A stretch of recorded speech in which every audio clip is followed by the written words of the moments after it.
ሰላም ለሁላችሁ የማያድገው ጸጉሬን እንዴት እንዳሳደግኩት ነው ዛሬ የምነግራችሁ። ለኔ የጠቀመኝ ቤት ውስጥ የማዘጋጀው ቅባት ነው ማለት ነው ጸጉሬን ያሳደገልኝ። እሱም የማዘጋጀው ከሮዝመሪ፣ ከጥቁር አዝሙድ፣ ከአብሽና እንዲሁም ከቅርንፉድ የሚዘጋጅ ቅባት ነው። እነዚህን ነገሮች በደንብ ካጠብኳቸው በኋላ የሚመቸኝን የጸጉር ቅባት ኦሊቭ ኦይል በድስት ነገር ታደርጉና ከዛ ቀነስ ባለ እሳት ውህዶቹን አንድ ላይ አድርጋችሁ መንተክተክ ሲጀምር አውጥታችሁ በማጥለያ ታደርጉታላችሁ።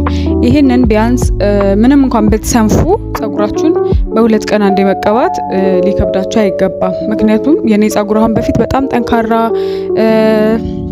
እንዲሁም በጣም የተሰባበረ ነበረ።